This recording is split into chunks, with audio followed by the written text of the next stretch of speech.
Hey guys, what is up? This is Pain User. And this is Cat's Pajamas. And we are bringing you a round of 8 Terran versus Terran between sixjaxCocoA and roxkisBratOK. I am a little bit of a BratOK fanboy. He has been one of my favorite Terran players since the beta. So original. Was also a great Brood War player. Very accomplished.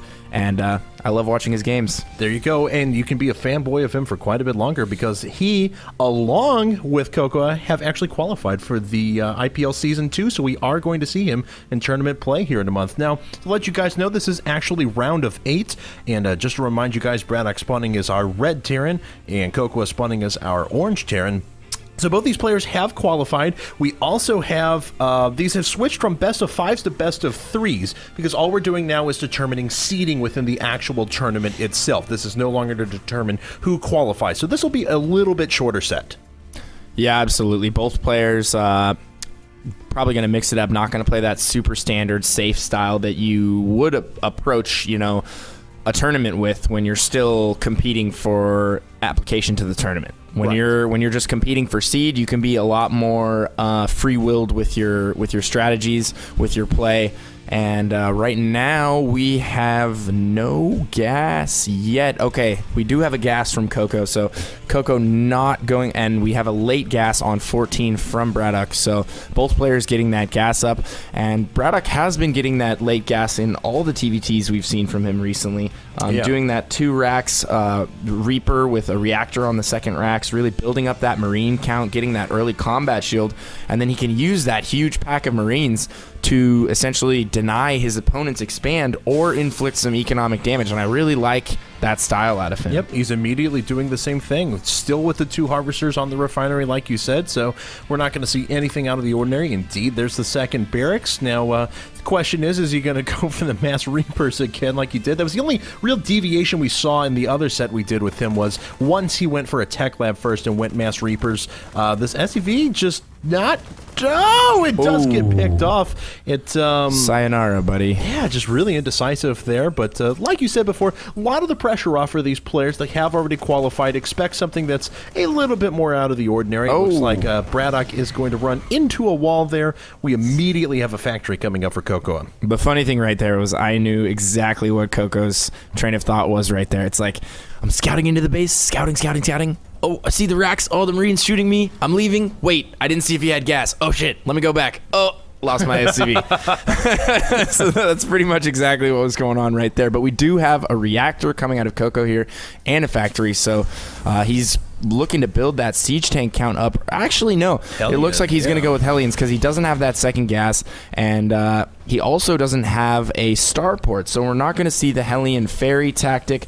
We're not going to see anything like that. He's just opening with straight reactor Hellions. Yeah, this is going to be like a reactor Hellion expand or something along those lines. Try and do a little bit of harassment. There we go. There's the expansion coming down the command center inside of the base. The factory floating over. And there's the switch. All right. So interesting.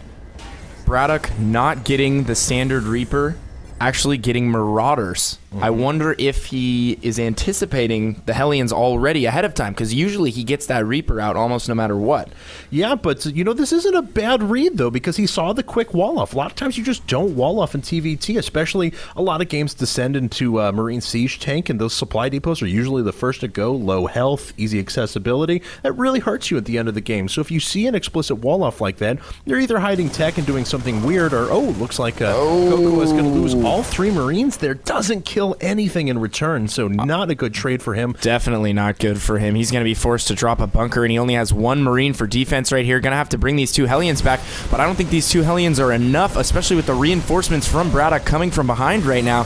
Those are going to be able to pincer these 2 Hellions. Might get a kill on one of them. No, doesn't get the kill on that Hellion, but this is going to be a very, very frustrating situation for Cocoa. He's forced to pull SCVs off the line, had to build that bunker, and losing Hellions, not able to harass with those Hellions, which is what he wants to be doing right now. He doesn't want to be defending a push right now. He wants to be harassing.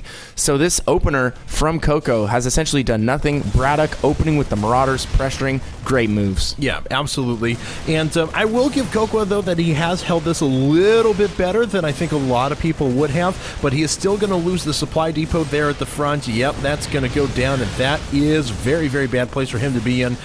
He's not supply cap, but he is actually way down in supply supply. He's going to lose a second one as well. Oh, wow. So 2 supply depots gone right now, and Braddock just doesn't care. He'll sit here with these units. Yep. He could just waste them right now, dance them around for a little while, and they have still far outweighed their cost so far. Oh, wow. Actually, Cocoa almost loses another Hellion, was down to 3 points of health there. And this goes back to what you were saying earlier about how you don't necessarily want a wall, especially on a small map like this. The supply depots are so accessible. He is forced to rebuild both those supply depots. Was almost a supply cap there for a little bit. Luckily, he had pre-built a depot or two.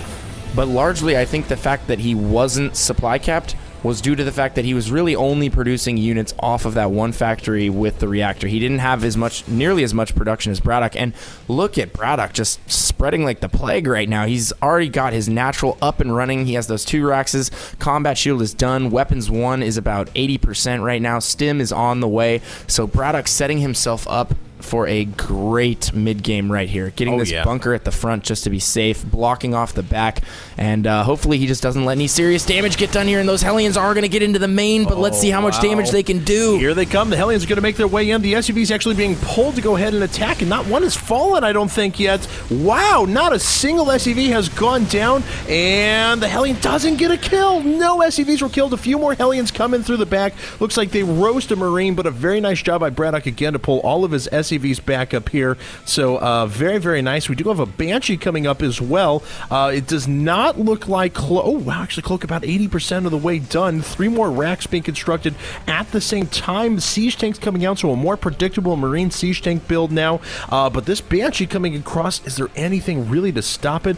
Oh, there is no. Oh, there it is. Finally, a missile turret comes up. Clutch timing there for Braddock, and he is going to get a missile turret up in time. I believe this Cloak is not done yet. Oh, a lot of damage being done. The missile turret is stopped. Now Cocoa is going to run and try and pick off a couple of Marines, but he hasn't actually killed any of them yet, and he loses the Banshee. Ouch, that really sucks for him. He could have waited another, millisecond, and he would have had Cloak. He could have at least gone to the natural, gone back to the main. Losing that Banshee really hurts. He invested so much in that Banshee, so much in that Cloak, and really, more importantly, Coco's infrastructure has been entirely centered around that factory on the reactor and that starport. Those are the 2 buildings he went for right away. These 3 Raxes and eventually this 4th Rax were added so late that he has no upgrades on his infantry right now. He has no stim. He has no combat shield. Braddock has a vastly superior army in both upgrades and size, and really I think it's just almost too little too late for Cocoa to make that transition into bio. He is going to be able to hold his natural, however. I don't think Braddock's going to be able to win outright right here unless he pushes before Siege. Yeah, he doesn't have Siege done. Siege is still about 30 seconds away from finishing. Oh no, this is going to be really uncomfortable. Here comes Braddock now. He's going to go right after the bunker. The bunker immediately goes down. Hellions falling as well, so those Marines are going to have such effectiveness. He is going to push in now. He's going to take out a lot of those SCVs. The Siege tanks have to fall back because they do not have Siege mode done.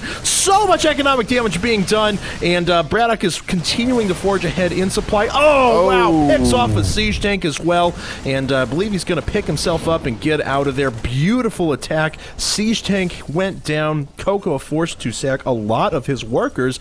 If we take a look, yeah, Braddock has actually killed 13 workers to just the 7 killed with all of that harassment that was invested in before for Cocoa. Yeah, great moves from Braddock here. He is so far ahead right now, already adding that 3rd command center, priming himself probably to take that gold. I don't know. He might play it safe, take his natural 3rd, his tertiary, but I really see him going for the gold right now. He's so far ahead. He has so much map control. He has those. How many Raxes is he working off right now? He's working off of 3, and they all have add-ons. So he's working off of 3 Raxes right now. He has the starport with the reactor, adding all those medevacs into the mix.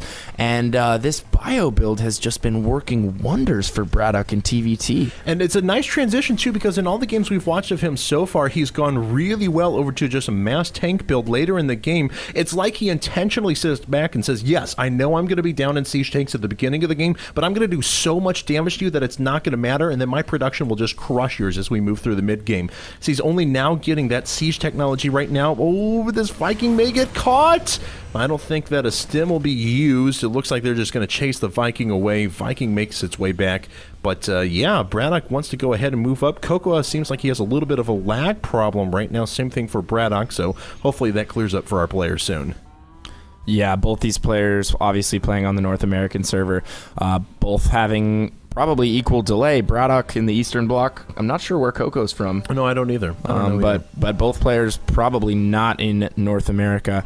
BratOK is taking that gold right now. Going to get that up and running. Start getting those mules down on the gold, and that is going to be huge for him. Adding a second and third factory at this point. Going to be able to pump so many siege tanks and make up for the fact that he has not been producing siege tanks this entire game.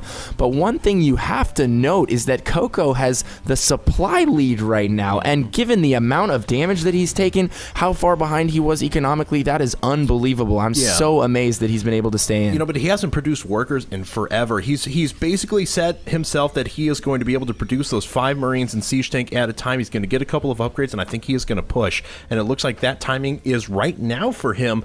Taking a look at the units tab, he's down by 11 workers right now, and he's down to mules, and he's not mining off of his gold. So if BratOK is able to hold this off in any way, shape, or form, even just a little bit, he's going to be in a great position. A lot of those Marines run forward. Oh, and they just get picked off. Are these siege tanks going to fall right now? BratOK doing some significant damage. Coco, doesn't have anything else in range, and he loses just, oh my god, that supply lead you were talking about just got obliterated. BratOK is now in a commanding position. And this goes back to what I was saying earlier about Coco. He added those Raxes so late, and he got that tech lab so late. Does he have stim at this point? Yes. He has stim just now finishing. Well, combat shields is about 50% done right now, and you really need to get those base upgrades on your bio so much earlier, because right now his bio is just paper thin. Those Marines are getting absolutely shredded by the tanks, and GG is called by Coco, not even attempting to play this one out. He sees BratOK has the gold, he sees those tanks in the defensive position, and he wants to have nothing to do with it. And this is something we've seen already in the qualifier. Players know how good BratOK is. They see him in a position to win the game, and they're just like, you know what? I'm going to throw in the towel for myself. And I like what Coco's approach was there towards the end of the game. He's like, okay, I know I'm way behind on economy right now. I'm just going to cut workers. We're going to all in. We're going to get as many forces as we can. We're going to make one final attack. But he just gets a little bit out of position there, moves those forces down too far. In fact, at the end of the game, when he pushed up, obviously he sees the orbital command now. I don't know if he knew that there was a gold, and he didn't really do any scouting to that, so he pushed up his tanks just a little bit too far, perhaps in anticipation of everything being sieged up here at the natural, when that was not the case. But nonetheless, congratulations to BratOK. Does move up 1-0 here. Yep, congrats to BratOK, and we'll be coming right back at you with Game 2.